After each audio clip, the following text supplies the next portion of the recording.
If we fail to plan, then we plan to fail. These are very wise words from Benjamin Franklin, and they lead me back to our topic of conversation today, which is weekly planning. I just sat down with my great friend, Lisa Michaud. Lisa is a success coach, a speaker, a real estate investor, and the host of the Goalden Girls podcast. And Lisa shared with me some of the most common mistakes that people make when sitting down to do their weekly planning. And she also shared some really great practical take-home tips that we can all use to be more effective with our weekly planning. When we can do this, when we can be effective with our weekly planning, it allows us to actually achieve some of these goals that we set out for ourselves, and it allows us to achieve them a whole lot faster. If you're new around here, my name is Rachel Harrison Sund, and I help people create a passive income stream selling journals, planners, notebooks, and more on the Kindle Direct publishing platform. If that sounds interesting to you, then don't forget to subscribe and hit the bell so that you can be notified every time I put out one of these videos, which is each and every Monday. All right, let's get talking to Lisa Michaud. All right. Hello, Lisa. Thank you so much for joining me again today. It's been a little while since you were here on the channel, but so glad to have you here again. So for those that haven't met you yet, can you just give us kind of the Coles Notes version of who you are and what you do and who you help? Yeah. Hi, Rachel. And hello, everyone. I'm so excited to be here again. Thanks for having me. So, Cole's Notes version. I am a success coach, speaker, and the host of Goalden Girls podcast. And I am coming to you today live from Vancouver. But I'm going to Cole's Notes this and take you back a few years and tell you that my life was completely different about 6 years ago. And 6 years ago, I was living in Northern Canada in a really small town. My husband and I both had really fantastic jobs. We had a house. We were buying our real estate empire and building it up. And then I had a health scare. And for me, I faced the reality that I might only have a year or two left to live. And I remember laying in bed with my husband that night and turning to him and saying, what do you want to do? Like, what are we going to do if I only have a year or two left to live? And my husband, he's a pragmatic guy. He looks at me and he said, Lisa, you're the one with the timeline. What do you want to do? And the first thing that came to my mind was move to Vancouver. And Rachel, you probably know this. Ever since I was a little girl, I loved the city. I loved being here. I would come here for dance conventions and concerts, and my parents would fall asleep in the hotel room, and I would sneak out to the window and stare at the city lights and listen to my Christina Aguilera CD. Now y'all know how old I am, and just dream about living in the city. And it was one of those things that, like, I think a lot of our childhood dreams, and maybe you can relate to this, it just became impossible. At the time I was 12, I couldn't move out on my own, but then my university wasn't in the city, and then my boyfriend wasn't in the city, and then my next boyfriend wasn't in the city, and my house wasn't there, my mortgage wasn't there, my job wasn't there, and it became so expensive. And I just written off this whole idea, this whole life that I wanted as impossible and not for me. But in that moment when I had that health scare, it really woke me up to say, do I want to listen to my excuses? Do I want to keep looking at these list of reasons why I can't? Or am I going to start asking, how is it possible? And for me, that was a decision. I made the decision to stop looking at the list of reasons why I can't do something and start to say how it is possible. And so when I say that I'm coming to you from downtown Vancouver, I mean, it took a little while. We had to quit our jobs, sell some houses, sell a lot of stuff, call our parents and tell them, yes, we just got married. Also, we're quitting everything and leaving it all behind. But it's really cool to get to be here in Vancouver because we started to ask, how is it possible? And that's kind of the Coles Notes version of what I do as a speaker, as a coach, is to really help women and entrepreneurs and executives, parents, ask for whatever your dream is. First of all, give you the permission to really understand what that is and the courage to go for it and make a plan to get there and start to ask, how is it possible? And then get you out of your own way to make it happen. So that's what I'm all about. That makes me so grateful to be here in Vancouver. Every morning I wake up and I think I'm so grateful to be here. And I want to help as many other people live whatever your dream is as possible too. I love that. I never ever get tired of hearing that story. You're always one of the most inspirational people in my life. So I just love all of that. That's great. And I'm so glad to have you here today talking about weekly planning, because that's definitely something that I'm sure has helped you experience all of the success that you're currently enjoying. And I know it's probably been a process, as it is for all of us, but I know that you've got to have some good tips to share with us today. So let's get into it. But first of all, I want to ask, do you think it's possible to succeed without weekly planning? Like, is weekly planning on that granular level, is that actually essential for success? Or is it kind of just good enough to, January 1st, set your goals for the year, or even on a quarterly basis and just kind of have those in your head and kind of go from there? Or is it really important to break things down on that small, granular weekly level? Oh, such a good question. Okay, so I said my husband's a pragmatic guy. I'm the dreamer. So I'm going to say I believe that anything is possible. I think if you have the right time, the right situation, the right money in your bank account, the right connection, I'm sure that anything is possible. There are people probably that have had higher levels of success that have like somehow made it work. But I believe a lot of that is luck and circumstance, and it's the exception, not the rule. You know, Stephen Covey even writes about this in his classic book, The 7 Habits of Highly Effective People, around weekly planning. And that's really like, that was what introduced me to it in the last 10 years. And it's been over a decade of practicing this. So I'll share with you all my best tips, all the mistakes, all the things over the last 10 years. But I do believe that it's essential for success. And I think there's a couple pieces to it. You know, number one, I think the biggest thing is it's not necessarily about the planning. It's just about being proactive. It's about sitting down and being intentional and saying, hey, this is what I want to create. This is where I want my life to go. This is the kind of relationship I want to have. This is the kind of business I want to have. This is the kind of lifestyle I want to have. This is how I want to be spending my days, and about being proactive about that. Because 10 years ago, this was true. I think today it's even more true. Probably, if YouTube is still around and this is still up on your channel in 20 years, it's going to be even more true. So much of what we do every day is reactive. It is, the bills came in, I better pay these bills. The email came in, that's other people's agendas, I better respond to those. The Facebook notifications that, the podcast came out, I better go listen to that. It's other people's agendas, other people's things, and we're often reacting to it. And what I see is so important to success is to be proactive instead, to not just look at, what are the right things to do or what are the things I'm expected to do. And again, from a granular level to like replying to that Facebook message or that email, all the way up to like doing the right thing and going to school, getting a job with benefits, all those things. It's really about taking back control and saying, this is what I want in my life. I'm going to make it happen. So I think the bigger picture is it's about being proactive. And I say it's probably pretty hard. You might be able to have success without being proactive, but it's probably pretty hard to have aligned success, the kind of success that you actually are like, I want this is meaningful, this is what I want, without some sort of proactivity. And weekly planning to me is one really powerful tool to be proactive in your life. I find that so often when we 2020 was a great example of this. If you set a goal for 2020, like good luck that things would have stayed the same by April of 2020. And also sometimes like day by day, things just change so fast. We don't always have 100% control over everything we do in a day. So I find a week is just a great time frame where it gives you enough time that you can see make some progress, see some things happen, but it's not so little time that things get in the way and you can't come up with that. So I find the week is a nice balance in there. So, Right. Yes, anything is possible. Is it likely? Probably not. And even if you do get success, it's probably not aligned success. Right. Okay. So with the people that you work with and even yourself, where do you most commonly see this whole process fall off the rails? So I guess what I'm asking are like, what are the biggest mistakes you see people make when they just, try and approach the whole process of weekly planning? Oh, such a good question. Okay, so let me just say I've made all these mistakes. So if you're listening, this is and you feel attacked, so do I. So let's talk about them. So number one, and I'm just going to share the mistakes. We can talk about tips too, but big mistakes. I see so many times we put too many things on the list, and I have been totally guilty of this. We put like the laundry list of all the things we wish we would do, and we put them all and say we're going to do it in the next week, where it probably should be stretched out over a month or even a quarter. So that's a really big mistake, is putting too much on your plate and then getting disappointed at the end of the week when you didn't get those things done and thinking the problem is weekly planning as opposed to being strategic about it. One of the other mistakes I see is oftentimes focusing on things like busy work or things that don't necessarily move the needle in what you actually want to achieve. So this can often be other people's priorities coming in. Like, let me give you a good example, achieving inbox zero. It sounds nice. It looks good. If you're somebody who gets inbox anxiety, must feel good. But have you actually moved the needle on anything actually productive? That's a mistake I see, is people don't actually think about, is what I'm putting on this list and what I'm saying I'm going to do, is that truly going to impact and make a difference in what I want in my life or my business? Is that one of those like urgent versus important type deals?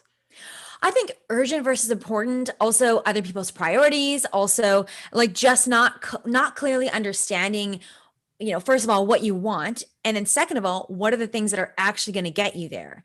Because those are two things that I think we often don't think about enough. And we think a lot about, I might have to have my website perfect, or send out this many emails, or have this blog post right, or have this many followers, without really thinking, well, what's the actual end game here? What do I want? What kind of a lifestyle do I want? What kind of a team do I want to build? What kind of an impact do I want to have?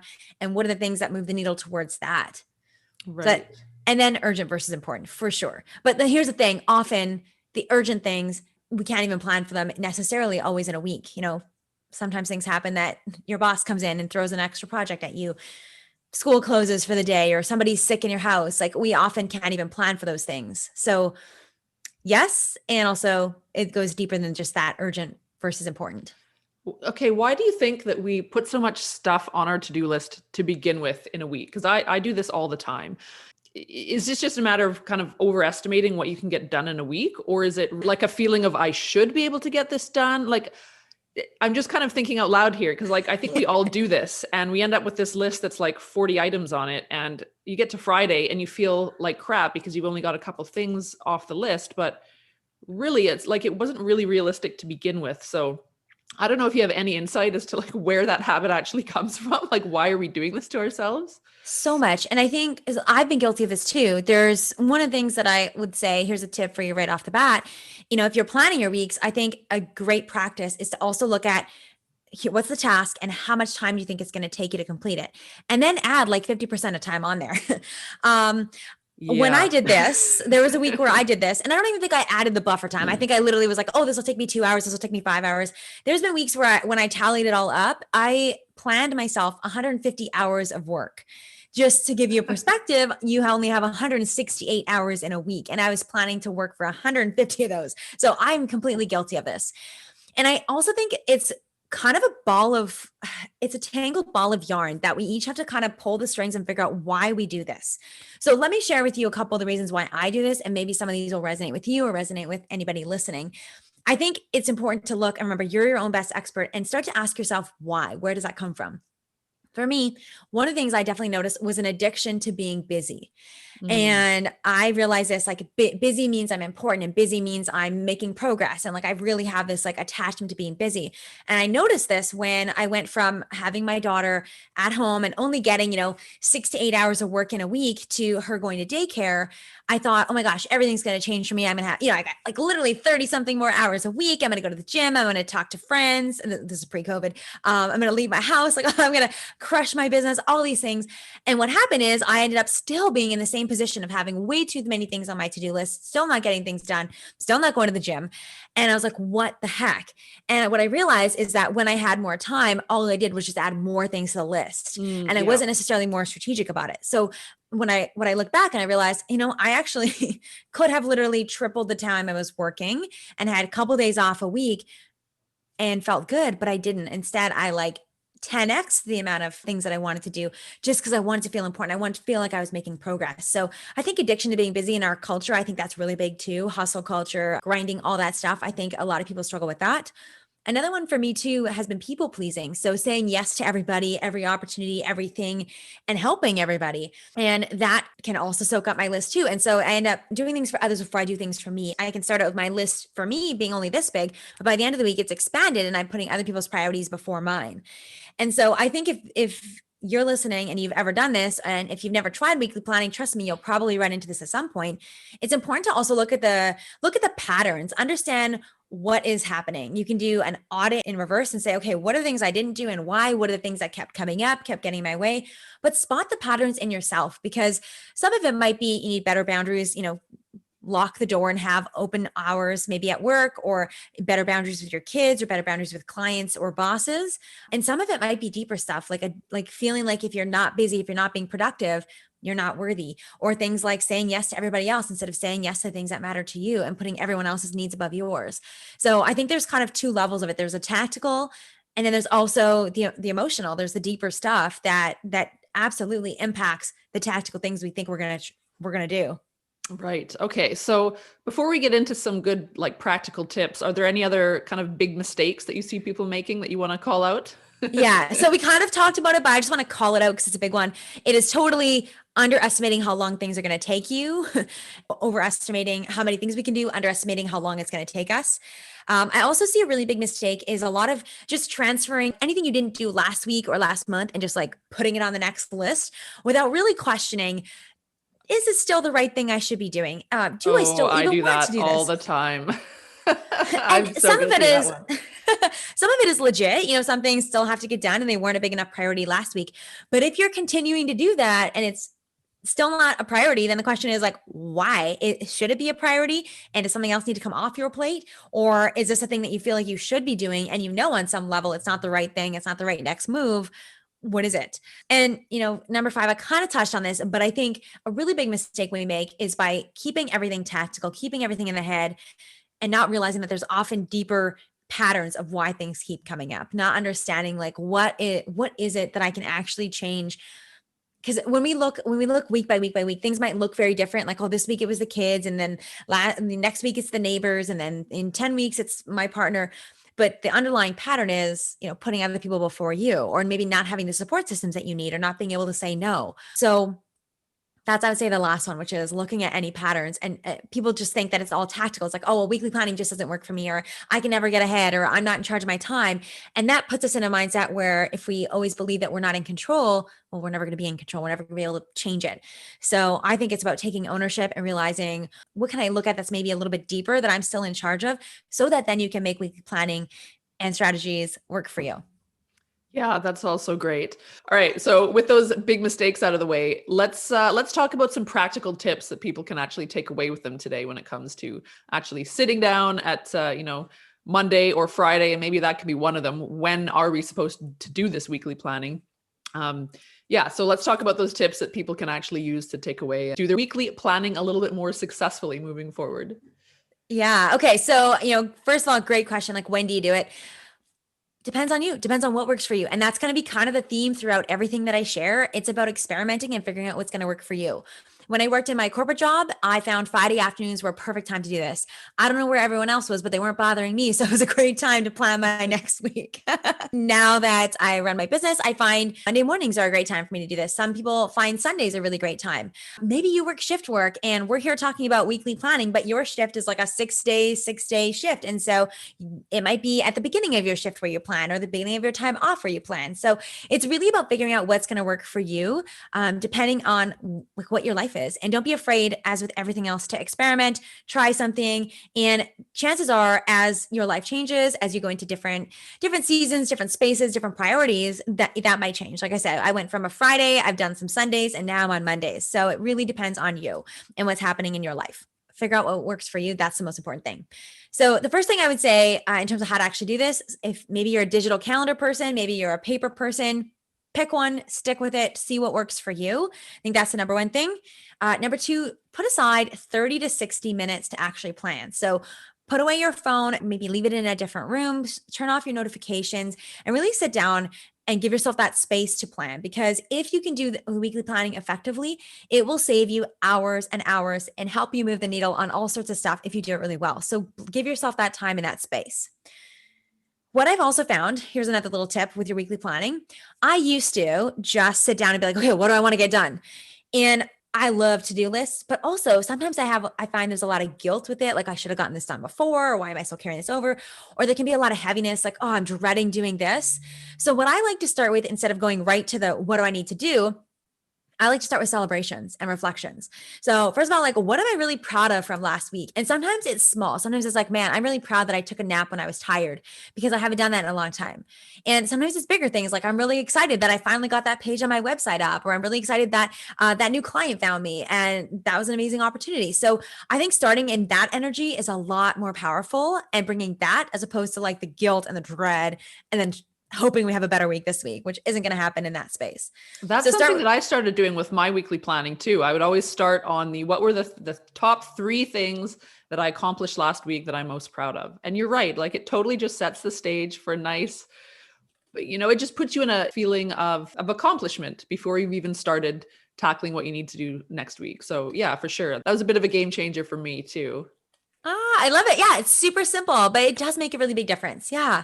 I also think it's really powerful to reflect. And, I have some clients that have a whole system that they use, and I have some clients that just have a simple question, like, they have a sense of what their definition of success is. And they say, how successful did I feel last week? It could be as simple as that. I think some good questions are, what are you proud of? What progress did you make? What's a big challenge that you faced last week? And what would you advise somebody else in that situation to do? Another great question can even be, what would my future self want for me to do this week? So I think those are some ideas of questions you can ask. Make it work for you. Maybe it's what great things. What am I happy about? What do I wish I'd done differently? Whatever that is. What even as simple as like what worked and what didn't. But having Right. a bit of that reflection piece, and I think especially in times, oh my gosh, how many times have we heard the word uncertain times?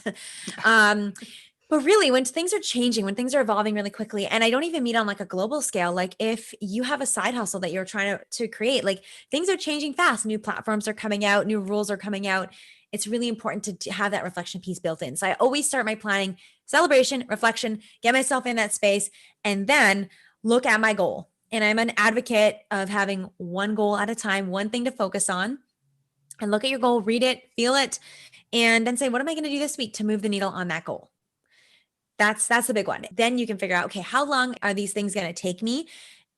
Have I planned for 150 hours of work when there's only 168 hours in a week? Then maybe I need to trim a few things back there. And then actually putting that time on your calendar. I think this is important to say too, because I've been very guilty of this in the past. I think, especially right now, it's hard to think about ourselves. Like we have big goals, we want to achieve things, but it's also really important that we take care of ourselves and feel good. So I also, with my weekly planning, add an intention. And this is mine. You can borrow it if you want, you can create your own. But mine says, I'm stepping into the woman I'm meant to be and the impact I'm meant to have. I am my best self. I'm healthy, thriving, and inspired. I'm energized as I grow and expand. So yours Mhm. doesn't have to be like that. It could be like, I'm successful in my family, or I'm a happy parent, or whatever that is. But I also have an intention. And then I say, what am I going to do this week to live that, to be that? And so that's why I also think about things like, how am I feeling? Do I feel like I miss friends? Do we all miss friends? We all miss friends right now. Oh, Uh, yes. you know, do, Desperately. yeah, do I feel like to be this, to be my best self? Like, do I need to take an afternoon off or an evening and read a book? Do I want to take a nice bath? Do I want to go have a workout? Do I want to do an online yoga class? Like, what do I want to do? And really think about those things too, because most of us are probably really good at planning the work stuff and not as good as planning the human stuff, the stuff that actually makes us feel good and allows us to then continue to do the great work that we want to do and build the businesses we want to build.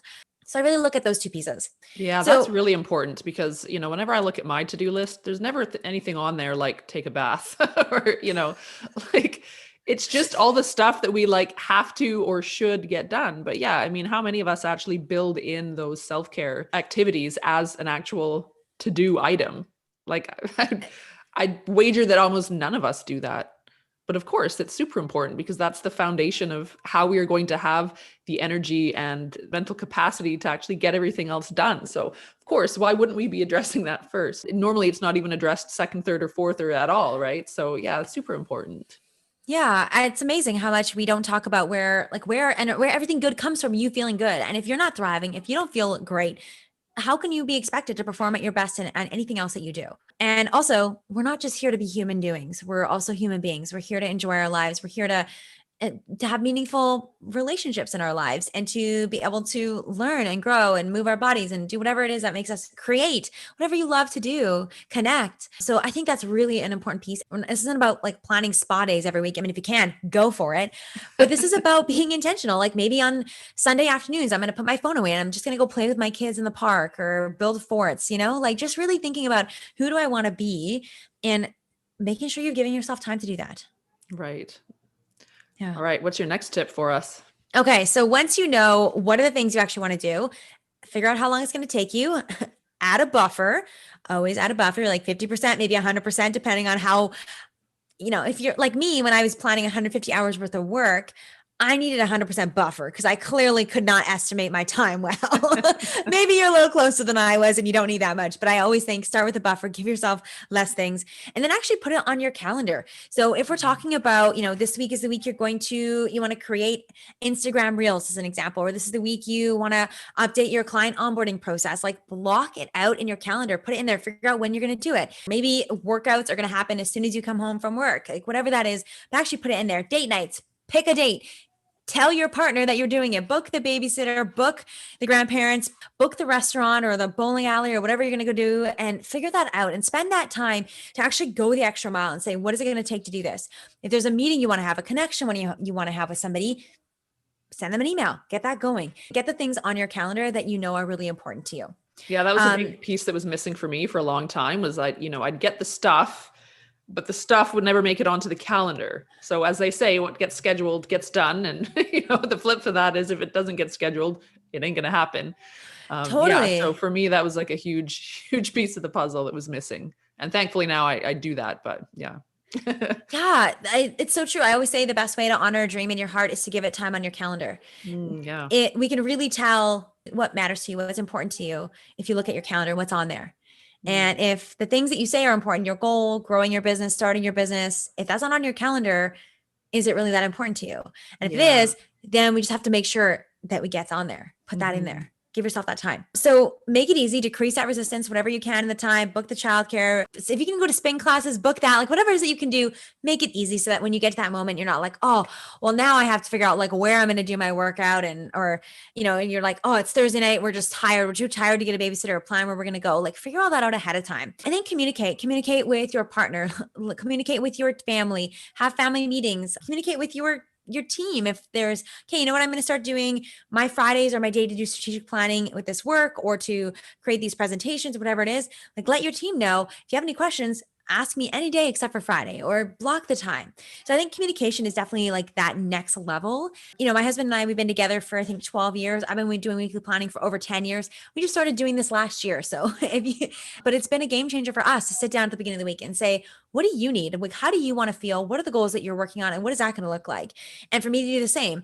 And we can then communicate things like who's going to do pickups and drop-offs, who's going to organize dinner, what are we eating for food? Because otherwise that always fell to me being the last minute, like, what are we eating for dinner? And I'm like trying to answer the emails and trying to do the thing. And all of a sudden now I'm also trying to figure out what's for dinner and go to the grocery relate store. to that one so hard.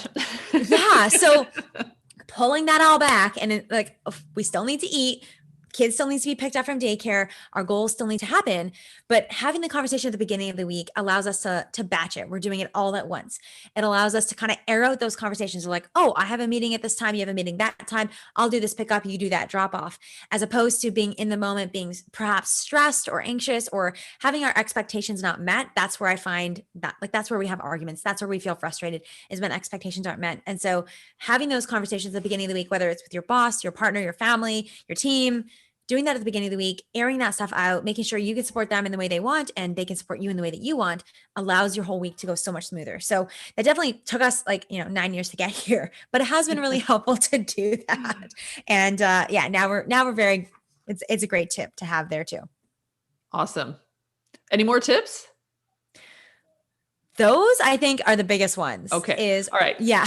I just want to cut you off. But I've got a couple of questions here. So first, most of the people watching this right now are probably thinking like, that all sounds fantastic, but like, what do I do when I'm at a job from, maybe 7 a.m. to 6 or 7 p.m. Then I'm coming home, then I'm making dinner for, a family of 5. Now it's 8 o'clock or 9 o'clock at night. Like I've got these goals, but like, how am I supposed to shoehorn all of this into my already jam-packed life? Like I have a job, I have a family, I've got responsibilities, I've got these wonderful things I want to make happen, but weekly planning almost sounds comical at this point because there's just so much going on. Like, do you have any tips for those people? Yeah. I mean, I've been one of those people myself. I was just going to say, you and I have had this conversation many times. We struggled for so long to get childcare for my kid. And so it was shoehorning my business when I had a nap and when I maybe had a family in town or could make something happen. So like, I will just say that I can relate to that 100%. And I know it's not always easy. And like I said, this has been a like 10 years of making this happen. And the tips that I'm sharing are like an ideal perfect week. Most of the time we get to 80, 90%. Maybe you start with only 10%, and that's okay too. You start with like, hey, why don't I just start with celebrating what I did? Like, remember that the week is over, celebrate and reflect. Like, maybe you just start there. So give yourself a little bit of grace here. Recognize the season that you're in, recognize the capacity that you have in your life, and allow weekly planning to work for you, not making it one more thing that you should do. Now let's talk a little bit tactical in terms of what this looks like. So one of the things I found is that often, if you're a bit of a planner already, which you probably are if you're watching this or interested in planning, probably your next few weeks are a little bit busy. What I find is that we tend to plan, maybe a week in advance, maybe 2, 3, 4 weeks in advance. And so the next couple of weeks are busy, and then things slow down. And then, as you know, things never actually slow down. So what I find, if you relate to this, what can be helpful is to look ahead and be like, okay, when do things actually slow down in my calendar? Is it in 3 weeks? Is it in 4 weeks? And then go ahead and then start to block that time then. Because often what happens is we book social things, or we book a last minute class, or maybe a doctor's appointment or dentist appointment, or whatever those things are in the next couple of weeks. And then we have space after that. So if you have to, look ahead a few weeks and find yourself some time to plan in there. Now, if you look ahead and you're like, for the foreseeable future, I have no time. Well, let's have some honest talk here. I think this is where you really need to ask and say, how important is this to me? What can I give? What can I create? What kind of space and time can I give? And am I willing to do it? And I think this is where we really have to understand with ourselves, like, we have children, we have responsibilities around the house, we may have full-time jobs, and maybe we have other businesses as well that we're trying to manage and trying to make it all work. And the question has to be like, how is it possible? And if you ask yourself, how is it possible? For some of us, that answer might be, let's say, for example, with me, with my business, like, it is possible for me to still be a great mom and grow my business if I'm okay with growing my business slower than I want to do it. Growing at a pace that's maybe going to take me 2 or 3 years as opposed to 6 months. And then really being honest, am I okay with that? And if the answer is yes, which great, then I just say, okay, well, I'm going to spend a couple hours a week, and I know it's going to take me 2 to 3 years to get there, and I'm okay with that. And here's the flip side. If I'm not okay with that, if I'm not okay with it, well, then I get to change something. I'm in control. How is it possible? Do I ask my partner to step up and do more with the kids? Do I make a plan so that in a couple months I can go down to a 4-day work week or a 3-day work week? Can I get up earlier and carve myself out an hour before everybody else in the household wakes up? Can I hire someone to come clean my house? What can I do? And start to brainstorm those things. I think so much of time management really does come down to, what is your goal and how much time does your goal demand? And also, what is your capacity, and how do you match those two things in a way that feels aligned to you? And the truth is, only you know the answer to that. Only you know what's going to feel good and what's not. For some people, you're going to be like, I don't want my business to grow slower, in which case, all right, then here we go. How can we make that happen? How can you still have that growth with the responsibilities that you have? That means we're taking responsibilities off your plate. That means we're outsourcing, we're delegating. That means you're finding ways to get yourself that time. Or maybe you're totally okay with, you know what? That just took a giant weight off my shoulders, knowing that I can, if it takes me, if I give myself 2 hours a week, that I can, and I guarantee you, probably anybody listening can find 2 hours or to 5 hours a week for themselves. And if I'm okay with growing slower, then great. I'm just going to take that pressure off, keep picking away one piece at a time, one task at a time, and my growth will come.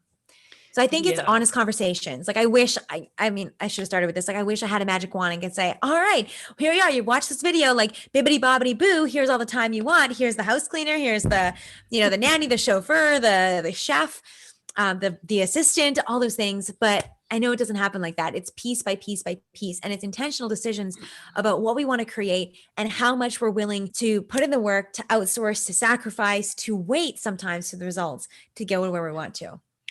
Yeah. I mean, I basically asked that question for myself. I mean, right? Like, I had a baby recently, and I'm such a planner. Like, I'm really diligent with my weekly planning, and it is just almost not possible right now, because you plan for one thing and then something else happens. And for me, there just has to be acceptance as to what the season of life you're currently in.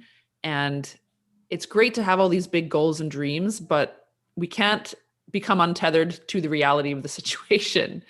Like, I've really learned how to become patient and just accepting exactly where I am on my journey. And I know enough now to know that I will get there eventually because I've already proven it. And I think that can be really difficult in the beginning when everything's so uncertain and you haven't really experienced any wins and you're just impatient and you want the success yesterday and like, or today and tomorrow at the latest kind of a thing.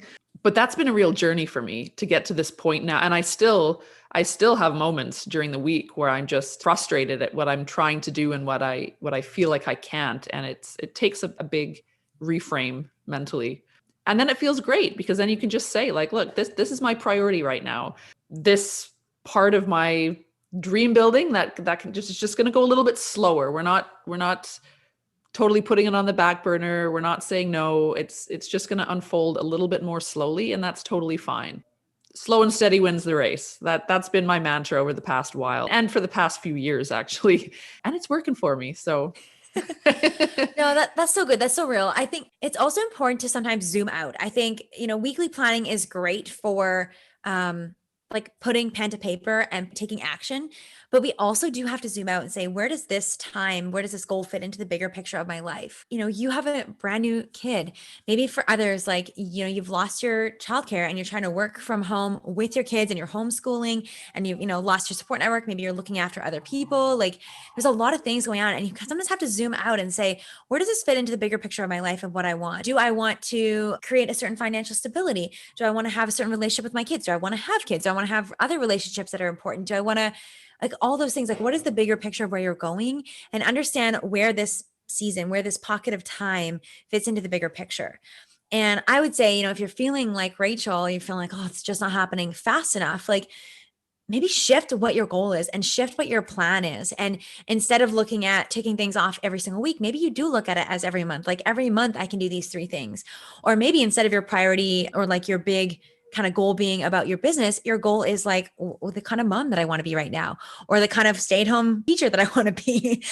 Who knew we're all going to be teachers? Just reframing the goal, even to say like, who do I even want to be in this pandemic? Like, what's the story I want to tell at the end of this? And is the story going to be that I'm exhausted and overwhelmed and haven't made progress and been frustrated through it? Or is the story going to be that I like rocked my PJs every day, discovered some great new Netflix shows, tried new recipes, made lots of forts with my kids? Like, what is it that you actually want the story to be of this experience? Mhm. Whatever season you're in. And I think that can sometimes, like, if you zoom it back out, give you a little bit more perspective. And I do think it is about building in lots of flexibility, giving yourself a lot of grace, and also checking in often and saying what's working, what's not. And you and I have had the conversation too. Like, can I hire more help? Yes, I can. Like, do I want to? Am I willing to? Is that really where I want to go? It has been at some points and it hasn't been in others. And we also have to trust our voice inside and realize, like, when are we listening to a value, which is like, this is important to me? And when am I listening to a fear, which is like, I'm falling behind, or I should be doing more, or I'm not doing enough, or I wish this had happened yesterday. So Mhm. it's really trying to discern between the two. In case you haven't already guessed it, follow the value, listen to what you truly want, your value, your heart, your intuition, whatever you want to call it. Listen to that, and not the fear that's telling you you're not doing enough, you should be doing more, this should have happened yesterday. So discerning between that too can really be helpful. Right. Yeah. Okay. I've got one more kind of tip I want to ask you about. And this is for people that are super resistant to routine or planning. And I know there's a lot of these people out there, they just feel really constricted when it comes to scheduling and planning and routine. How can people like that make weekly planning work for them? Great question. Well, I think the first thing is to understand, what is the resistance? What are you afraid of? What are you nervous about? What do you not want to have happen? And to understand what that actually is about.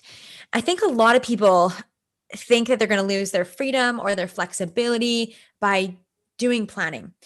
But I've also found that when you do planning the right way, it can actually give you, for example, freedom and flexibility that you're looking for. So I think it's important to find out, like, what's the resistance? What are you afraid of happening? And also, like, what do you want? What are the things that you're trying to preserve? And see how weekly planning can actually serve you for that.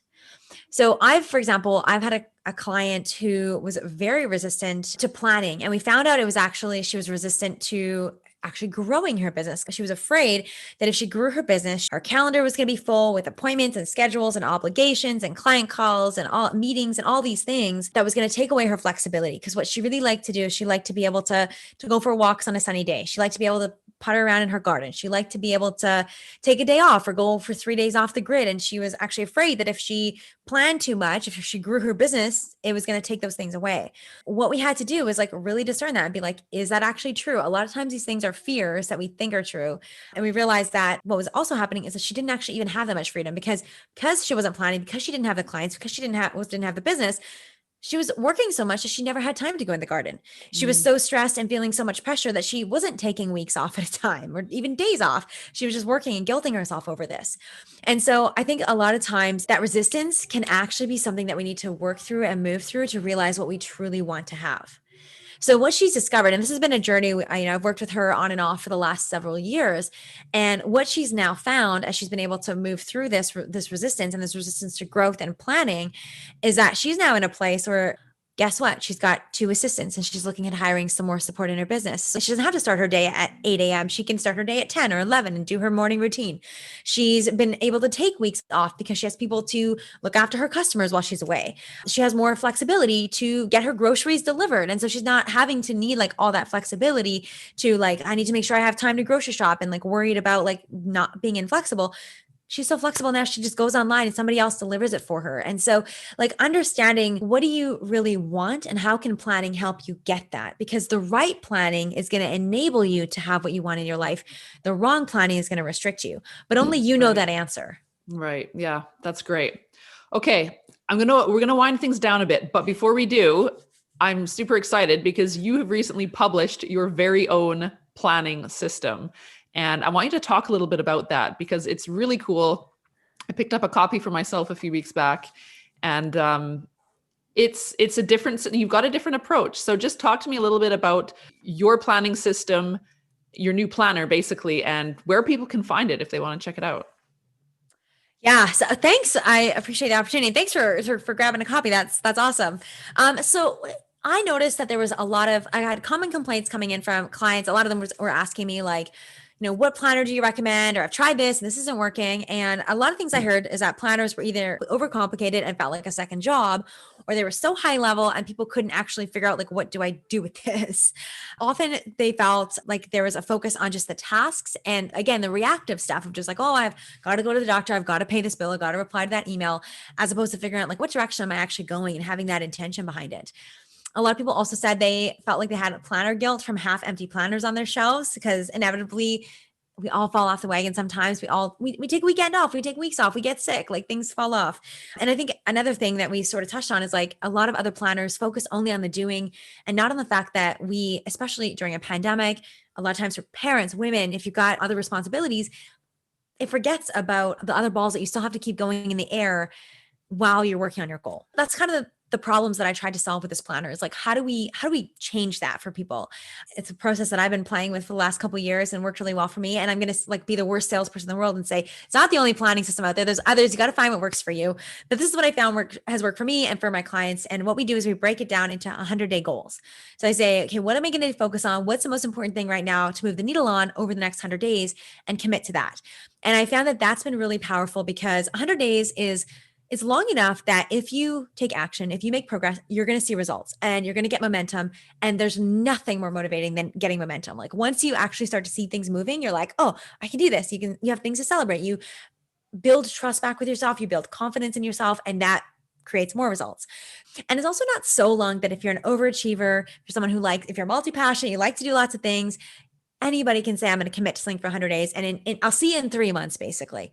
So that system's been really powerful for that. So what we're able to do with the 100-day planner, and you don't need the planner, you can do this on your own, is just say like, for the next 100 days, this is my focus. The one thing, I'm going to make progress on this one thing that really matters to me. In the planner, there's a goal setting guide that helps you figure out what is that thing, what is the right goal for you and helping you move forward on it. I go with undated, like I really don't care if takes you 92 days or if it takes you 122 days. It's not about the exact number of days. It's about being consistent. It's about showing up. It's about making progress. And That's the most important thing. So I think, when we talk about like what's the most effective planning system, it's one that's going to work and it's one that gets you moving. And so that's what I've tried to create with this planner, is something that you're actually going to use. It doesn't feel like a second job, but it's also grounds you down in what's actually here. And I built in that, I shared my intention with you around being my best self, about feeling energy and energized and thriving. I built that into the weekly planning every single week. So in the planner, you set your goal, you look back at the last month and pull out any lessons and figure out what to plan for the month ahead. And then every week you're doing the same. You're saying what worked, what didn't, what am I celebrating, and what's my intention, both for my goal and for who I'm going to be and how I'm going to show up. So that's really what the planner is about. So it's 100 days of structure to get you moving on that goal. I loved it. I thought it was so awesome. And I encourage everyone watching to check it out. There'll be a link to that in the description below. So please do check it out. I think that's a really great place to leave it. Thanks for doing this. It was so awesome to have you back. And I know that you've dropped a lot of really great tips here that people can take away and use on a practical level. So thank you so much. But before we go, where can people find you if they want to get some more of your goodness? Well, thanks for having me. This is always so much fun. There's not a lot of people I will show up for on a Sunday. I just try not to work on weekends. I appreciate it. You are one of those people. You and your community is just incredible. So thanks for having me. It's been awesome. So if you want to find me, I'm on all the social platforms at the Lisa Michaud. Instagram is definitely the one where I'm there the most. My website is lisamichaud.com, and my podcast, if you like my style, if you want to learn more about this, actually, I have a whole episode number 39 is all about weekly planning. My podcast is called Goalden Girls Podcast, as in GOAL, goals. And I can talk all day. You know that. So my podcast is where I do that. All right. Well, thanks so much. I'll leave all of those links in the description below. And thanks again. We'll talk to you soon. Okay. Thank you. Check out these videos next for more on mindset, motivation, and performance. And if you like this video, please don't forget to subscribe, hit the like button, and share it with your friends. Thanks for watching.